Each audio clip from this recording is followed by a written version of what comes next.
श्री राम जी ने बाली को छिपकर क्यों मारा? इस प्रश्न के पीछे एक गहरा रहस्य छिपा है और उस रहस्य के केंद्र में है हनुमान जी। हाँ, वही हनुमान जी जो अपने प्रभु श्री राम के अनन्य भक्त हैं। तो आइए जानते हैं वो अद्भुत कथा जिसने इतिहास के एक महत्वपूर्ण क्षण को जन्म दिया। कहते हैं जब श्री राम जी ने बाली का वध किया तो बहुतों के मन में ये प्रश्न उठा, भगवान होकर भी उन्होंने ऐसा क्यों किया? क्या श्री राम जी भी बाली से डर गए थे? क्या उन्हें यह भय था कि अगर वे सामने से युद्ध करेंगे तो बाली उनकी आधी शक्ति हर लेगा? या फिर इसके पीछे कुछ और गूढ़ कारण था जो आज तक बहुत कम लोग जानते हैं? आइए इस दिव्य रहस्य के परतें खोलते हैं। बाली का जन्म और वरदान। सबसे पहले जान लीजिए बाली कौन था। कथाओं के अनुसार बाली इंद्रदेव के धर्मपुत्र थे। इंद्र ने ही उसे एक ऐसी अजेय माला दी थी जिसे धारण करते ही बाली की शक्तियां 1000 गुना बढ़ जाती थीं। वो माला उसके शरीर का कवच बन गई थी। इसी बल पर बाली ने असंख्य युद्ध लड़े और हर बार विजयी हुआ। बाली ने ब्रह्मा जी की तपस्या भी की थी। ब्रह्मा जी प्रसन्न होकर बोले, हे बाली, तुझे वरदान देता हूँ कि जब भी तू किसी से युद्ध करेगा तेरा शत्रु अपनी आधी शक्ति तुझमें खो देगा। बस यही वरदान बना बाली के अद्वितीय पराक्रम का रहस्य। उसके बाद बाली का नाम तीनों लोकों में गूंजने लगा। राक्षस भी उससे भयभीत रहते। वो एक एक कर असंख्य दैत्यों का वध करने लगा और धीरे धीरे उसके भीतर अहंकार का अंकुर फूट पड़ा। रावण से सामना। इसी समय लंका का राजा रावण, जो स्वयं अहंकार का प्रतीक था, बाली की कीर्ति सुनकर जल उठा। रावण को विश्वास था कि तीनों लोकों में उससे शक्तिशाली कोई नहीं।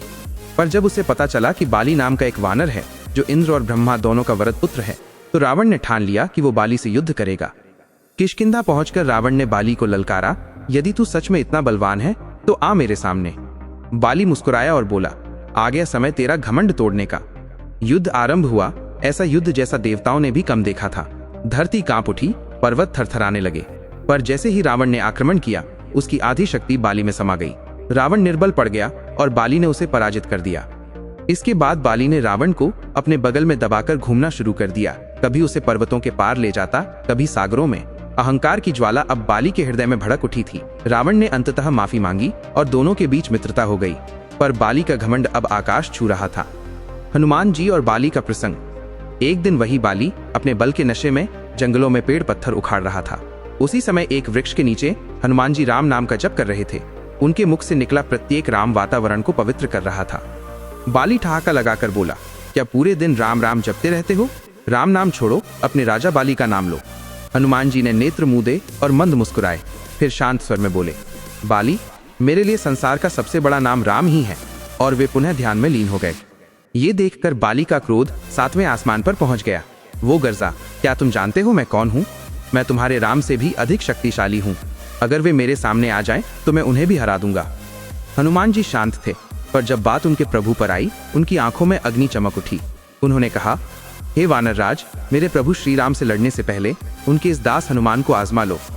बाली ने हंसते हुए कहा, ठीक है, कल भोर होते ही युद्ध भूमि में मिलते हैं। वो गर्व से चला गया और हनुमान जी राम नाम के ध्यान में डूब गए।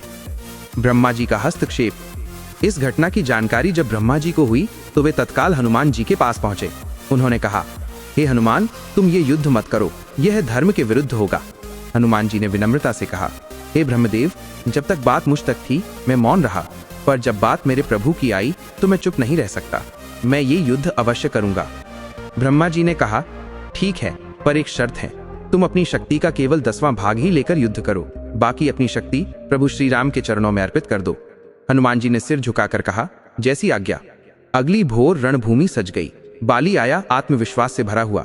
उसने सोचा, हनुमान तो एक साधारण वानर है, इसे तो बिना प्रयास के हरा दूंगा। पर जब युद्ध प्रारंभ हुआ तो हर वार के साथ बाली का आत्मविश्वास टूटता गया।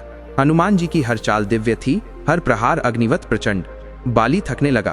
क्रोध में उसने वरदान का प्रयोग किया और हनुमान जी की आधी शक्ति अपने भीतर खींचने का प्रयास किया। पर जैसे ही हनुमान जी की दिव्य शक्ति उसके शरीर में प्रविष्ट हुई, बाली का शरीर धधकने लगा। उसे लगा जैसे उसके अंदर ज्वालामुखी फट रहा हो। उसकी हड्डियां चटकने लगीं, नसें तनने लगीं। वो पीड़ा से चिल्ला उठा। वो भागा और जैसे जैसे दूर गया उसका शरीर सामान्य हुआ। वो ब्रह्मा जी के पास गया और बोला, हे प्रभु, ये क्या हुआ? ब्रह्मा जी मुस्कुराए और बोले, बाली, ये तो हनुमान की मात्र 10वें भाग की शक्ति थी। सोचो, यदि वो पूरी शक्ति लेकर आता तो तुम्हारा क्या होता? ये सुनते ही बाली का सारा अभिमान चूर चूर हो गया। वो हनुमान जी के चरणों में गिर पड़ा और कहा, हे पवन पुत्र, आपकी शक्ति अपार है, पर आप इतने शांत कैसे रहते हैं?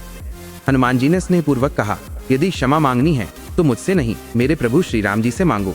मैं तो उनका एक छोटा सा सेवक हूँ। और ये कहकर उन्होंने बाली को गले से लगा लिया। उस क्षण बाली की आत्मा शुद्ध हो गई और उसके मुख से निकला, जय श्री राम। इस प्रकार ये युद्ध शुरू होने से पहले ही समाप्त हो गया। श्री राम का निर्णय, धर्म और मर्यादा। अब आते हैं उस प्रश्न पर, श्री राम जी ने बाली को छिपकर क्यों मारा। रामायण के अनुसार श्री राम जी पहले ही सुग्रीव को अपना मित्र बना चुके थे। उन्होंने वचन दिया था कि वे बाली का वध करेंगे, क्योंकि उसके पापों का घड़ा भर चुका था। बाली ने न केवल अपने भाई सुग्रीव का राज्य छीन लिया था, बल्कि उसकी पत्नी रोमा पर भी अन्यायपूर्वक अधिकार कर लिया था। यह क्षत्रिय धर्म के विरुद्ध था। धर्म की रक्षा के लिए श्री राम जी ने बाली को दंड देने का निश्चय किया, परंतु ब्रह्मा जी के वरदान के कारण बाली से सामने से युद्ध करना असंभव था, क्योंकि वो जिसके भी सामने युद्ध करता उसकी आधी शक्ति अपने भीतर खींच लेता था। अब सोचिए, अगर श्री राम जी स्वयं नारायण रूप में उसके सामने आते तो क्या होता।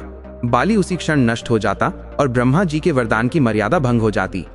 इसीलिए श्री राम जी ने धर्म की रक्षा और वरदान की मर्यादा दोनों को निभाते हुए बाली का वध छिपकर किया। उन्होंने संसार को यह संदेश दिया कि सच्चा धर्म केवल युद्ध में नहीं, न्याय में होता है। तो बोलो जय श्री राम। अगर आपको आज की ये कथा हृदय से स्पर्श कर गई हो तो प्रेम पूर्वक जय श्री राम लिखकर साझा करें और चैनल को सब्सक्राइब जरूर करें।